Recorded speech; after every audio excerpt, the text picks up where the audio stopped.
I thought I knew my wife of 8 years until a single video destroyed everything I believed about our marriage. What I discovered that night didn't just break my heart. It shattered my entire reality. This is the story of how one weekend changed my life forever. Before we dive in, please subscribe. It means the world to us and helps us bring you more amazing stories. My name is David, and for 8 years, I thought I had the perfect marriage.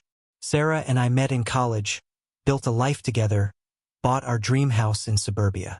We had our ups and downs like any couple, but we always worked through them. Trust was never an issue, or so I thought. When Sarah's younger sister, Emma, announced her engagement, Sarah was over the moon. As the maid of honor, she threw herself into planning the perfect bachelorette weekend in Miami. For weeks, she talked about nothing else: the hotel, the restaurants, the clubs they'd hit. I was actually happy to see her so excited. Our routines had gotten a bit stale lately, and I figured a fun weekend with the girls was exactly what she needed. "You sure you don't mind me going?" she asked the night before, packing her most glamorous outfits. "Of course not," I laughed. "Just promise me you'll behave yourself." She kissed me and winked. "Define behave," she teased. It was the kind of playful banter we'd always shared. I had zero concerns. That Friday, Sarah flew to Miami with Emma and 6 other friends. Throughout the weekend, I got the usual updates. Group photos at fancy restaurants, silly videos from their hotel room, pictures of tropical drinks. Everything seemed normal, fun even. She called me Saturday night, slightly tipsy, but sweet. "Miss you, babe," she slurred into the phone. "Wish you were here." "Having fun?" I asked. "The best. Emma's having a blast. We're about to hit this new club everyone's talking about." "Well, be safe. Love you. Love you more." That was the last normal conversation we'd ever have. Sunday night, she came home exhausted but glowing. She showed me more photos, told me funny stories about Emma's reaction to the male dancers they'd hired as a surprise. We laughed together on the couch, and everything felt perfectly normal. For 3 blissful days, my world remained intact. Wednesday evening, I was scrolling through social media when my phone buzzed with a message from my buddy Jake. "Dude, you need to see this." "I'm so sorry." Attached was a link to some gossip blog I'd never heard of. The headline made my blood freeze. "Bachelorette party gone wild. Married woman's shocking behavior caught on camera." My hands were shaking as I clicked the link. The video was grainy, clearly shot on someone's phone in a dimly lit club, but there was no mistaking what I was seeing. My wife, was in a back corner booth making out passionately with some guy I'd never seen before. His hands were all over her. She was responding like she was single. I watched in horror as the video continued. She was laughing, whispering in his ear, completely lost in the moment. This wasn't a drunk mistake or a moment of weakness. This was someone I didn't recognize. Someone who looked exactly like my wife but was acting like a completely different person. The worst part?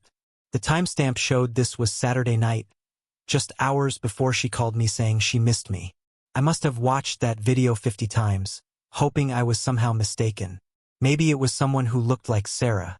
Maybe the video was fake. But deep down, I knew the truth. My marriage was a lie. When Sarah walked through the door that evening, humming happily and carrying takeout from our favorite Thai place, I was sitting in our living room with my laptop open. "Hey honey, I got your favorite pad Thai." She stopped mid-sentence when she saw my face. "We need to talk," I said quietly. "What's wrong? You look like someone died." I turned the laptop toward her. Her face went white as the video began playing. For maybe 30 seconds, she tried to deny it. "David, that's not..." "I can explain." "Explain what exactly?" My voice was deadly calm. "Explain how you made out with a stranger while telling me you missed me? Explain how you lied to my face for 3 days." The denials crumbled quickly. Then came the excuses. "It was just one night. It didn't mean anything. I was drunk. The girls were all acting crazy and I got caught up in the moment. It was like I wasn't even myself." "But you were yourself, Sarah. That's the problem. This is who you really are when you think no one's watching." She broke down crying, begging for forgiveness. promising it would never happen again. But something inside me had fundamentally shifted. The woman I thought I knew, loyal, trustworthy, committed, had never really existed. What happened next shocked me even more than the video. As word of the leaked footage spread through our social circle, more truth came to light. Emma, feeling guilty about covering for her sister, finally confessed to me. This wasn't Sarah's first indiscretion. There had been other nights, other trips, other lies. "I thought you knew," Emma said tearfully. "I thought you guys had some kind of arrangement. She always said you wouldn't care because you were so focused on your career." My career. The same career that had me working late nights to afford the house Sarah wanted, the vacation she craved, the lifestyle she demanded. While I was building our future, she was living a double life. The woman I'd been married to for 8 years was essentially a stranger. Friends came forward with stories they'd kept to themselves. Seeing her at bars when she claimed to be at work events. Suspicious behavior at parties when I wasn't around. The signs had been there all along. I'd just been too trusting or too naive to see them. 6 months later, our divorce was finalized. Sarah fought hard to keep the house and half of everything, claiming the leaked video had destroyed her reputation and mental health. The irony wasn't lost on me. But here's the thing I learned through this nightmare.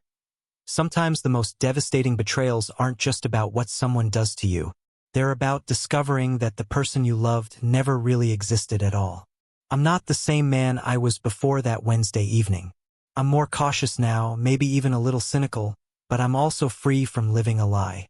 The hardest part wasn't losing Sarah. It was realizing I'd never really had her to begin with. As for Sarah, she's moved to another city, started over.